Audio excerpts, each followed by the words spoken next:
hello.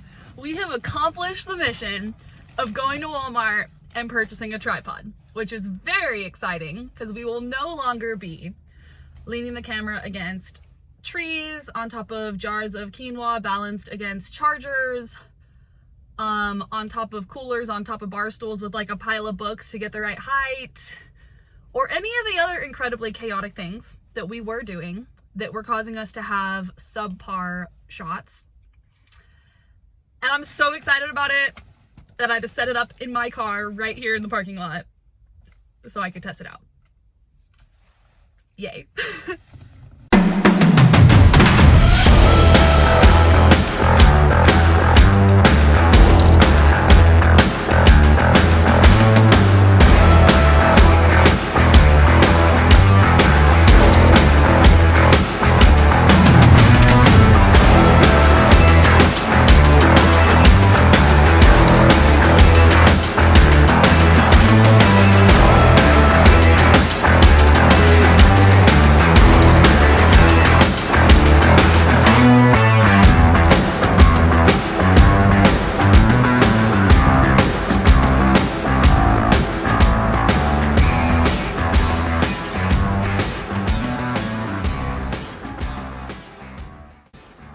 I got a bad case of the Sunday Scaries on my way out of the Walmart parking lot. It was Saturday, January 31st, after a whole week of no school due to Winter Storm Fern, and the fact that down here in the South, we can't go back to school until the ice melts off the roads of its own accord. I'd spent most of the week in hibernation mode, watching YouTube and reading books in bed, wandering like a raccoon or a possum into the kitchen to eat whatever was easily accessible, and otherwise recuperating from the stresses of life as a high school teacher in the Mississippi Delta.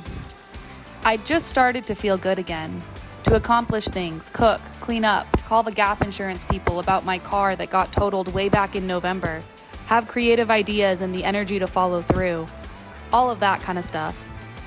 After I made my banana bread video, I waited until the roads seemed clear enough to make it to Walmart and went to obtain a tripod and start in on the litany of other videos I was planning to make. Maybe a review and analysis of The Awakening by Kate Chopin, maybe a visible mending craft hour, maybe a video where I learned how to do something else entirely new to me, like make sourdough or put new struts on my car. It didn't really matter what I was hoping to make, because before I even got out of the parking lot, it hit me like a ton of bricks that it was Saturday and tomorrow was Sunday and the day after that was Monday, and I would have to go back to work, and I hadn't even done my work that would need to be done for the new week, so there was no point in starting anything else because I wouldn't have time to finish. And then I thought, hang on, it's only Saturday. It's only Saturday at noon. I could go home, clean up my apartment, get some stuff in order, and be totally prepared for Monday with time left over to have some more fun. Even better, I could make a video of me doing this and include a reflection on how I decided to overcome the Sunday Scaries instead of letting them take over my life. Well, dear viewer, if you have not figured it out yet, you are currently watching the montage of me attempting to get my life in order, vanquish the Sunday Scaries, and ride away into the sunset, maybe writing a poem about the experience to the rhythm of my horse's hoofs. As I am writing this voiceover, it is March 24th, the middle of our spring break, and I've considered doing this at least once a week since the end of January, but not managed to simultaneously have both the time and the energy to do it until right now. Here's the thing about the Sunday Scaries. They exist for a reason, and the stronger the Sunday Scaries, the stronger the reason. And when the Sunday Scaries are so strong they start on Friday or Saturday, that's almost certainly a sign that there is something amiss in your work-life balance. Or at least, it was for me. Here's the thing about my work-life balance. It hasn't really existed since I started being a teacher. A lot of weeks, I don't do any dishes until the weekend. It's disgusting, and it makes me feel simultaneously ashamed and exasperated with myself. But it's legitimately the best I can muster. I often don't make important phone calls, schedule important appointments, or even make dinner, because by the time the school day is over, all I've got in me is to get home, take the dog out, and go to sleep. And then on the weekends, I lie in bed like a zombie, do the backlog of dishes, grade papers, make lesson plans for the next week, And if I'm really on top of it, I cook something. And then we're off again. So yeah, I'm scared of Sundays. And sometimes even Saturdays. And trying to get over my Sunday scaries by just working harder has been like trying to tell a caterpillar that if it makes good use of its time in the chrysalis, it might emerge as a bald eagle. Kind of makes you wonder what's going on with our society, you know? Why is the Sunday Scaries a term that we all know and understand? Why is it always, I conquered the Sunday Scaries and you can too by following this simple routine, and never what we as a society can do to abolish the Sunday Scaries for good? Why, in a society so technologically advanced that we have robots doing more labor than we ever could have imagined, are the Sunday Scaries getting worse and not better? I tried to read some research about all of these questions, and truth be told, it made me dizzy. A lot of people have a lot of opinions on how generative AI is impacting the future of labor, which is, of course, inextricably tied to the Sunday Scaries. But nobody really knows. Even the experts don't know. As we all grew tired of hearing in 2020, this situation is unprecedented. Unless it isn't. AI is changing the nature of work. We're not sure how yet, but everybody seems to be in agreement that it is changing the nature of work. Last time the nature of work changed all of a sudden was circa 1760 in the Industrial Revolution. And people were mad. We could perhaps look to the Industrial Revolution as the beginning of the Sunday Scaries, since it was certainly the beginning of this world where we're all employees on a schedule determined by an employer. Or we could date the Sunday Scaries to 1926, when Henry Ford adopted the 40-hour work week. Or to 1938, when President Franklin Delano Roosevelt signed the Fair Labor Standards Act, setting the maximum work week at 44 hours.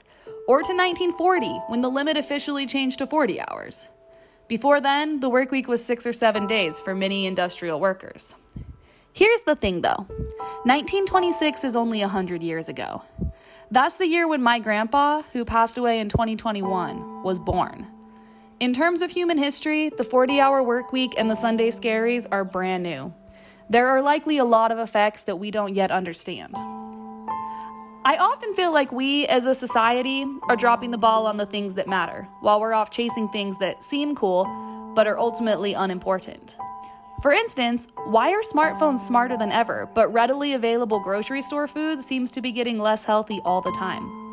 How have we become so much more efficient in producing food that the average farmer can feed over 50 times more people than they could in the 19th century, and yet approximately 9 million people die of starvation every year, and we're all working as hard as ever and suffering from the Sunday Scaries in record numbers? I don't really have answers. And maybe, hopefully, someday I will. But for today, I think I'm content just to point out that the Sunday Scaries seems to be a systemic problem.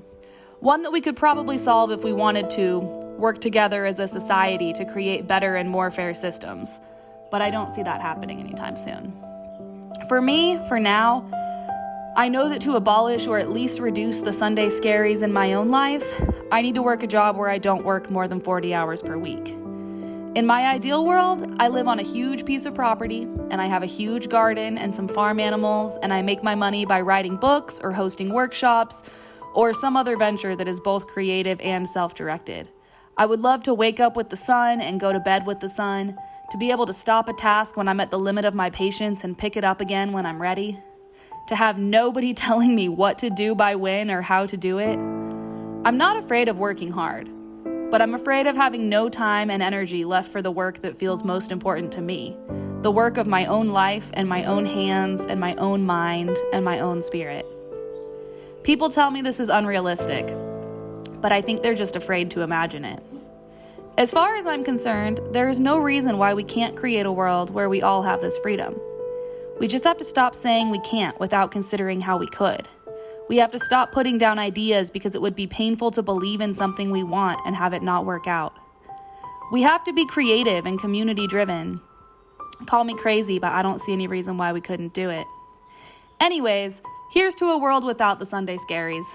May our children and grandchildren someday find the Sunday Scaries a concept so foreign that they have to ask us to explain. May we have to tell them stories for hours before they finally understand.